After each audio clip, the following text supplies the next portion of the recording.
Hello, my friends. Amy R here with Prairie Paper and Ink. And I've got a couple of cards to share with you guys today here on the Picket Fence YouTube channel, using a combination of some of their newer release along with a couple of things that were released quite some time ago.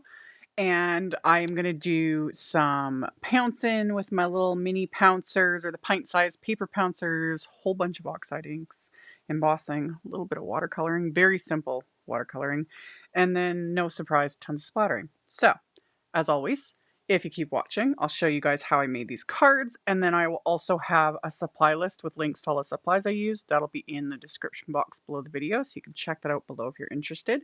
And then let's get right into the card making. So I started with my backgrounds, which I created using the Scene Building Seashore A2 vertical cover plate die. I've actually used this on a previous card that I posted on my YouTube channel last year. Something. If I remember, I'll link to it in the end screen of the video. But I took A2 panels of just some smooth white cardstock, taped them into place with some low tack die tape, and then ran it through my die cut machine. You could also just die cut larger pieces of cardstock, make things a little simpler, but I just have tons of panels that I have cut down that just make life easier. So die cut my pieces first. Gonna do this twice because why not when I've got, all the supplies out and whatnot. So line up the cardstock, tape it into place so that it doesn't shift when I run it through my die cut machine. And then once I've got the pieces die cut, I'm going to stick them to one of my Picket Fence paper inking palette, aka grip mat, a little grippy mat that'll hold the die cut in place so I don't have to worry about taping anything down, etc., etc. And I'm going to do this first layer, or like this section of the background that is what's going to be the sand. I put a lot onto this. It was fun. So I'm using a variety of Oxide inks, and I'm starting off with tea dye. And my little pint-sized paper has brown on it. It had color on it, some random shade of brown from whatever other project. I don't care. Don't care at all. The thing to remember though, with the paper pouncers from Picket Fence, you do not wash them. Do not wash them because of the quality of the sponge.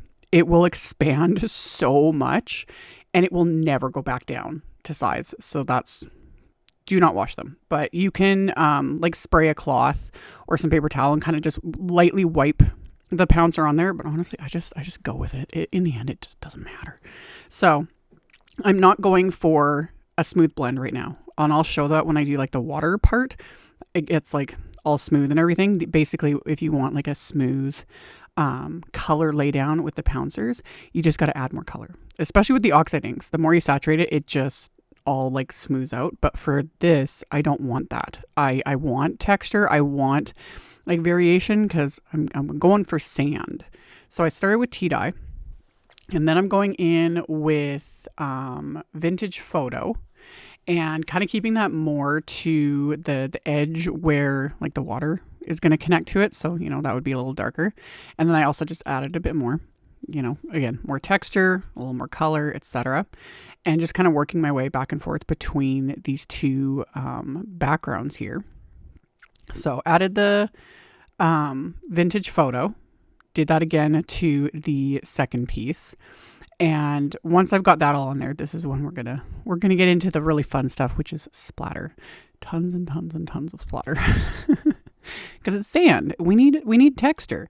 There's so many ways you can achieve this. You can also do things like, I wouldn't maybe necessarily use actual sandpaper and then dye for something like this, because you would need to die cut it, and I'd be a little concerned die cutting sandpaper, because I'd be a lot concerned about like running it through sandpaper through a die cut machine, that the sandpaper would like potentially wreck my wafer dies. But if you were using it in a different way, you could use sandpaper and like tear it and that sort of thing, and it'll obviously look like sand. But to get the look, just splatter, lots of splatter, tons of it, variation of splatter. So I started with, I think, like gathered twigs, Oxide ink, and I put these backgrounds into my splat box. splattered that on. And again, since I did Oxide inks on this cardstock, anything you're kind of adding on top of it, Oxides have a interesting way of like absorb. You can see it as I'm splattering. They absorb. You know, it's interesting. So if you want specifically like this sort of thing, you're using this specific like wafer dye, these colors, you're going for a sand look. If you want like a brown splatter to really show up, I would go with distress paints. Those would definitely show up more, but I was having fun kind of layering these. So I experimented. I used distress inks, regular ones. So that's what I just used. I used gathered twigs and the ground espresso ink, distress inks, but same thing. They still kind of absorbed. That was fine though, because I'm getting that texture. So I just built up all that texture with the splatter. And then my final bit was just some white gouache and I watered it down.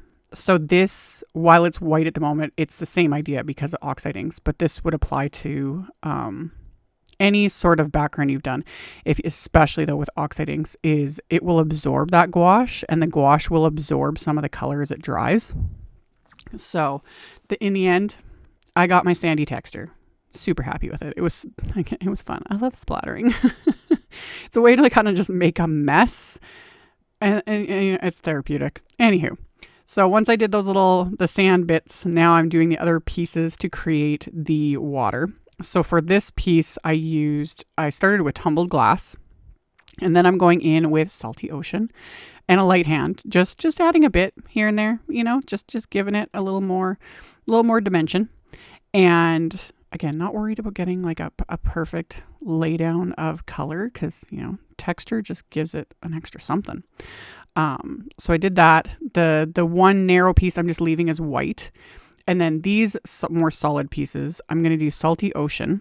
And this is where I'm going to get like a smooth, like full coverage. Again, I wasn't really aiming for that, but this ink just laid down so nicely because also my salty ocean oxiding pad is very juicy, you know? So added that. And then on top of it, I'm going to add a bit of Uncharted Mariner and chef's kiss. Like, seriously, these two colors layered on top of each other. It just... look at it. Look at that blend. It's so perfect. I loved it. I need to remember this combo. Salty Ocean and Uncharted Mariner, meant to be love. So once I was done with that, I took copy paper. You don't need copy paper. I did this because I wasn't sure if I was going to want to like cut this down because it's A2 size. And I was like, oh, maybe I'll trim it down. Like I wasn't sure what I was going to do. You could adhere this to cardstock. This could actually have been adhered directly to the card base. But when I was at this point of making everything, I wasn't certain on my game plan. So I just took copy paper that I cut slightly smaller than A2 sized and then adhered all these pieces because even though I know what this looks like this background, everything, it does help to actually have it assembled like right in front of me. And then it's like, okay, I know where I'm going with this, you know? So I like to just get it all done, assembled, and then I can go on to the next parts and start kind of building what it is I want to make. So, and there's also just something like satisfying. It's like like putting together a puzzle, you know, when you have wafer dye sets like this, where you just have to inlay, like the pieces just fit into each other, you know? Okay, satisfying. It's just satisfying. So did that, repeated the step for the second card, set those aside. And then I had die cut more cardstock with this big one is the Layering Flora oversized ornamental grass. Love it. It's huge. Yeah. And it just reminds me of like pot fillers, you know, for like, you know, garden pots and having those big tall grassy bits, getting that height. I was like, that's where my brain's at right now. We're getting close to it here in Saskatchewan. It's not quite planting season yet, but as of doing this voiceover, the weather is finally getting nicer and I'm like, so for it. Anyway, back to the card. So I used that and I also used another oldie but goodie set. It was the Scene Building Grass Tufts die set and I only used a couple dies and I die cut some of the little smaller grass tufts. Same thing, stuck them to my little paper inking palette, used my little pint-sized paper pouncers, and this time the combo was peeled paint and rustic wilderness. So peeled paint all over everything and then rustic wilderness kept more to like the centers of all of that. So that got all my little scenery bits. Now I'm switching it up. I now have distress watercolor cardstock. Everything else I'd just done on like regular smooth white cardstock. This time it's now watercolor cardstock. Use my anti-static powder tool on it. I'm going to stick this on my little paper inking palette. Just that gives a little bit of, it has a bit of give to it. So when you're stamping directly onto it like this, you get a better stamped image. Comes in handy for that. So I am now stamping some of the shells from the Seashells Waiting to be Found stamp set. And I'm stamping them with more Oxide inks. And I use the anti-static powder tool because I'm going to use distress embossing glazes to heat emboss these. It doesn't need to be distress embossing glazes. You could just use clear embossing powder. But I have all the distress or most of the distress embossing glazes and they've just been sitting. I need to make a point of using them. And they are really pretty. If you've never worked with them, they are like obviously tinted in the distress colors, but they're tinted and they are somewhat transparent. I'm only saying this, it doesn't have any play in what I'm making. You don't get to see that cool effect, but that is what they do. They're not opaque. So if you have like other colors or you can like layer up solid images and stamp and heat emboss them and they can do some cool things. But for what I did today, wasn't necessary. Could totally have just used clear embossing powder. But since I have all the colors of all the things, why not use them? So these first shells I stamped with saltwater taffy, Oxide ink, and then I used the saltwater taffy distress glaze. And it does make them a bit darker. That is also like the benefit of the embossing glaze is because it's tinted, it does make them darker than if I just used clear embossing powder. But again, it just is what it is. Anyway. So I used saltwater taffy and then I used rusty hinge, and this one you can actually see quite a bit more. So like I stamped it with the rusty hinge oxide and then the distress glaze, like you could just see right there how much it intensified that color. Love it. I need to use these more often. Anyway, so stamped, heat embossed, and then the other color I used was salvage patina. So same thing, anti-static powder. I was just using acrylic blocks just because I was stamping things in multiples versus like sticking them in my MISTI. That's also why the little inking palette comes in handy. So got all my little images stamped, and I stamped everything multiple times because I wanted the ones I wanted of the ones I was stamping multiple times because I'm doing more than one card. And then also I wanted some extras because I'm going to stick them on the inside of the card. So it's like while I'm stamping it, stamp a couple more for the inside. So I did rusty hinge on a couple of the different types of shells. And then, my final ones were this salvage patina.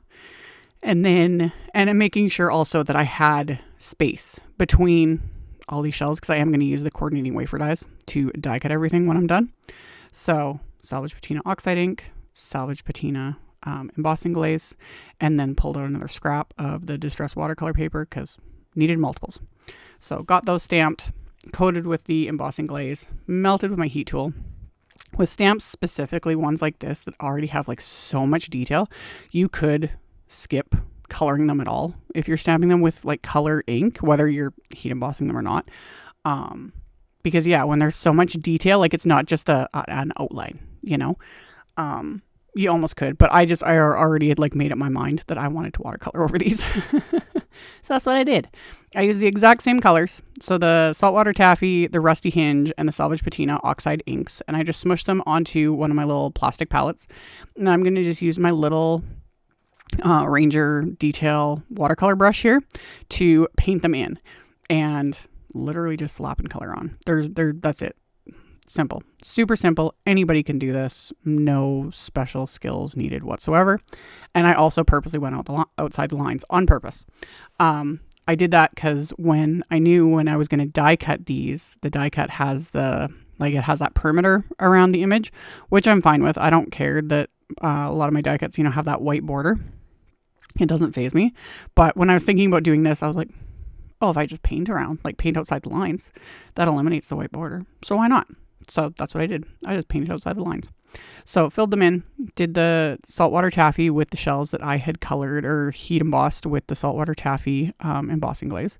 And then the rusty hinge, same exact thing, painted around the perimeter just to cover up the white watercolor paper. And then with the final shells, I got a little more adventurous, not much, but I just painted them with the salvage patina, but then the parts that are the interior, I painted with the saltwater taffy. Again, just cause. Do whatever floats your boat, you know?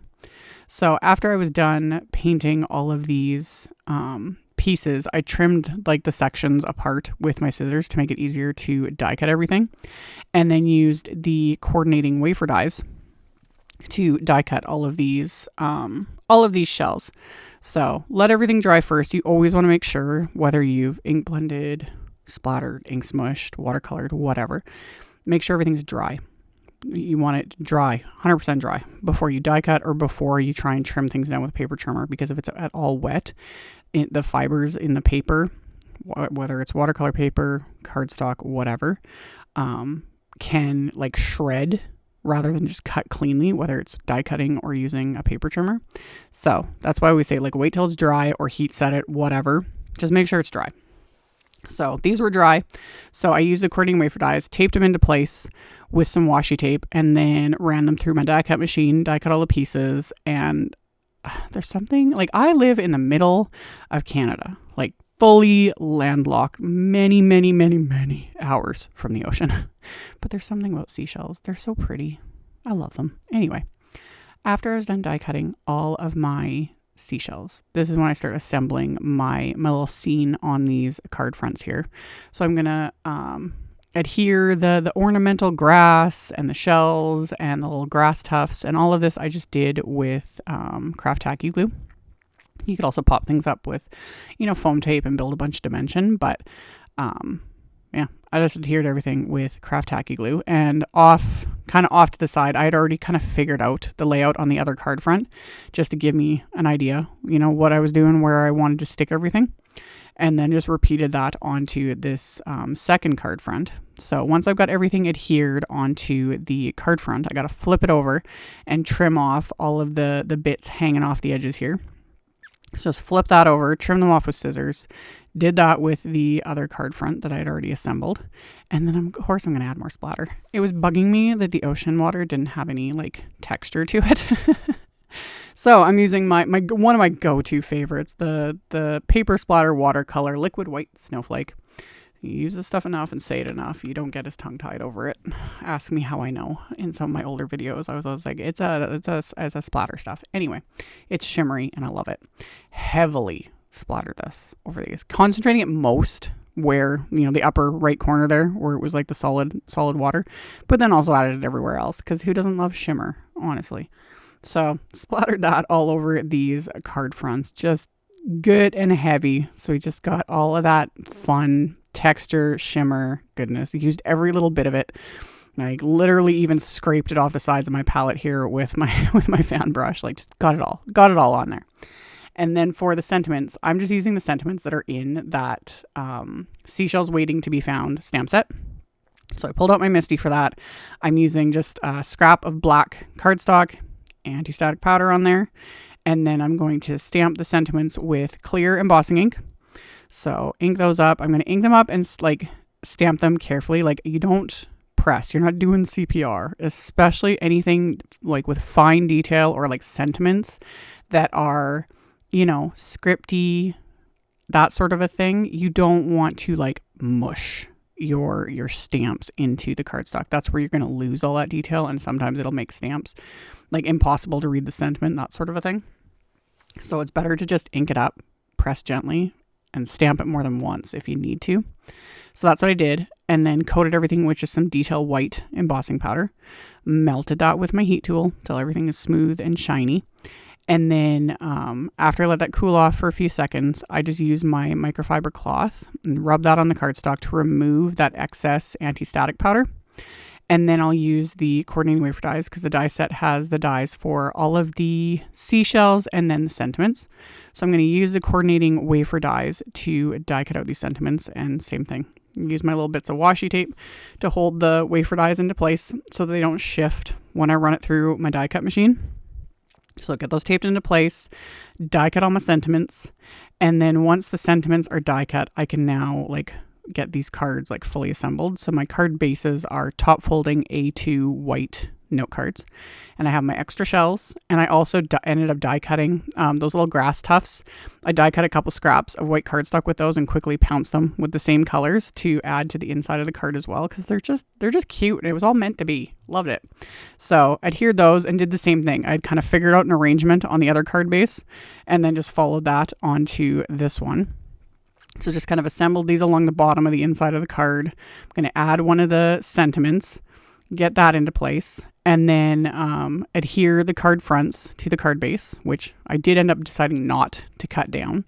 So like I said, I could have just adhered this to the card base, but hindsight. So got those into place. And then for my main sentiment on the front, I just popped that up with little foam squares, and that was it. Decided not to add any bling. I know, shocking, but I think like 5 types of splatter makes up for it. So it's shimmery, and we got the little seashells, and it's really hard to show the shine on the seashells on the front because the shimmer of all that splatter kind of interrupts that. But I love it. I love it. So I can show it a little better on the inside. There's something that just, yeah, it just works. So like I mentioned in the intro, I will have links to all the things I used in the description box below the video. So if you just expand that, it's all going to be there for you for those that are interested. And as always, thank you all so very much for taking the time to watch my videos, for thumbs upping, commenting, letting the robot overlords know you like what you see. Subscribe if you haven't. I'd love to have you. And I'll see you all very soon in the next video. Bye.